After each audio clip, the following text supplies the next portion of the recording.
یا اللہ یا اللہ۔ بسم اللہ الرحمن الرحیم۔ عبداللہ بن حضرت اسلمی رضی اللہ تعالی عنہ پر ان کا قرض تھا۔ ان سے ملاقات ہوئی تو انہوں نے ان کا پیچھا کیا۔ آخر تکرار میں دونوں کی آواز بلند ہو گئی۔ نبی کریم صلی اللہ علیہ وسلم ادھر سے گزرے تو آپ نے فرمایا اے کعب، اور اپنے ہاتھ سے اشارہ کیا جیسے آپ کہہ رہے ہوں کہ آدھا قرض کم کر دے۔ چنانچہ انہوں نے آدھا قرض چھوڑ دیا اور آدھا لیا۔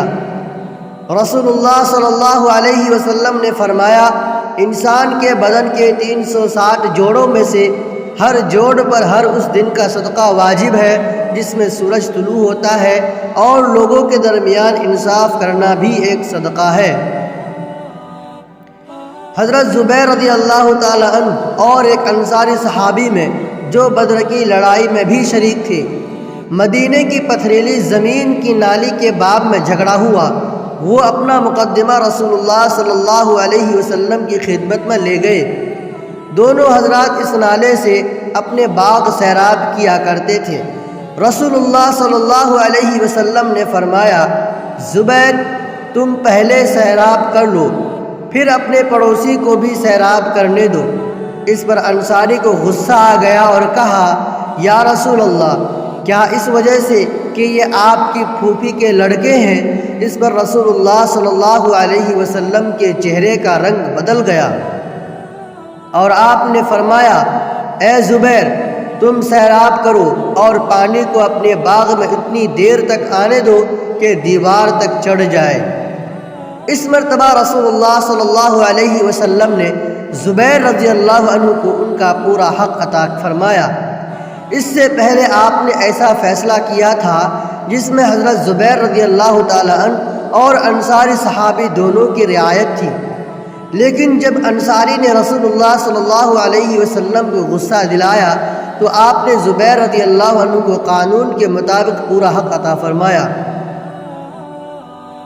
عروہ نے بیان کیا کہ زبیر رضی اللہ عنہ نے بیان کیا قسم اللہ کی میرا خیال ہے کہ یہ آیت اسی واقعے پر نازل ہوئی تھی، بس ہرگز نہیں تیرے رب کی قسم یہ لوگ اس وقت تک مومن نہ ہوں گے جب تک اپنے اختلافات میں آپ کے فیصلے کو دل و جان سے تسلیم نہ کر لیں۔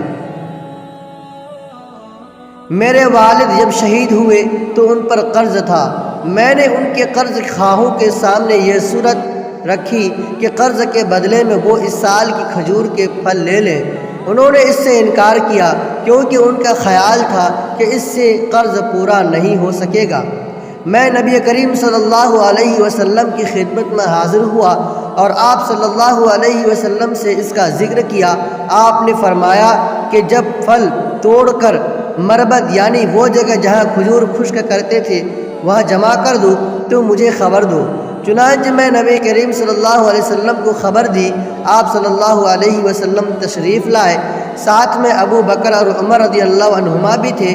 آپ وہاں کھجور کے ڈھیر پر بیٹھے اور اس میں برکت کی دعا فرمائی، پھر فرمایا کہ اب اپنے قرض خواہوں کو بلا لا اور ان کا قرض ادا کر دے۔ چنانچہ کوئی شخص ایسا باقی نہ رہا جس کا میرے باپ پر قرض رہا اور میں نے اسے ادا نہ کر دیا ہو۔ پھر بھی 13 وسق کھجور باقی بچ گئی، 7 وسق اجوا میں سے اور 6 وسق لون میں سے، یا 6 وسق اجوا میں سے اور 7 وسق لون میں سے۔ بعد میں رسول اللہ صلی اللہ علیہ وسلم سے مغرب کے وقت جا کر ملا اور آپ سے اس کا ذکر کیا تو آپ ہنسے اور فرمایا ابو بکر اور عمر کے یہاں جا کر انہیں بھی یہ واقعہ بتا دو۔ چنانچہ میں نے انہیں بتلایا تو انہوں نے کہا کہ رسول اللہ صلی اللہ علیہ وسلم کو جو کرنا تھا آپ نے وہ کیا، ہمیں جبھی معلوم ہو گیا تھا کہ ایسا ہی ہوگا۔ ہشام نے وہب سے اور انہوں نے جابر سے عصر کے وقت جابر رضی اللہ عنہ کی حاضری کا ذکر کیا ہے، اور انہوں نے نہ ابو بکر رضی اللہ عنہ کا ذکر کیا اور نہ ہنسنے کا۔ یہ بھی بیان کیا کہ جابر رضی اللہ عنہ نے کہا میرے والد اپنے پر 30 وسق قرض چھوڑ گئے تھے، اور ابن اسحاق نے وہب سے اور انہوں نے جابر رضی اللہ عنہ سے ظہر کی نماز کا ذکر کیا ہے۔ انہوں نے ابن ابی حضرت رضی اللہ عنہ سے اپنا قرض طلب کیا جو ان کے ذمہ تھا۔ یہ رسول اللہ صلی اللہ علیہ وسلم کے عہد مبارک کا واقعہ ہے۔ مسجد کے اندر ان دونوں کی آواز اتنی بلند ہو گئی کہ رسول اللہ صلی اللہ علیہ وسلم نے بھی سنی۔ آپ اس وقت اپنے حجرے میں تشریف رکھتے تھے، چنانچہ آپ باہر آئے اور اپنے حجرے کا پردہ اٹھا کر کعب بن مالک رضی اللہ عنہ کو آواز دی۔ آپ نے پکارا، اے کعب! انہوں نے کہا، یا رسول اللہ میں حاضر ہوں۔ پھر آپ نے اپنے ہاتھ کے اشارے سے فرمایا کہ آدھا معاف کر دے۔ کعب رضی اللہ عنہ نے کہا کہ میں نے کر دیا یا رسول اللہ۔ آپ صلی اللہ علیہ وسلم نے ابن ابی حضرت رضی اللہ عنہ سے فرمایا کہ اب اٹھو اور قرض ادا کر دو۔ صلی اللہ علیہ وسلم، صلی اللہ علیہ وسلم۔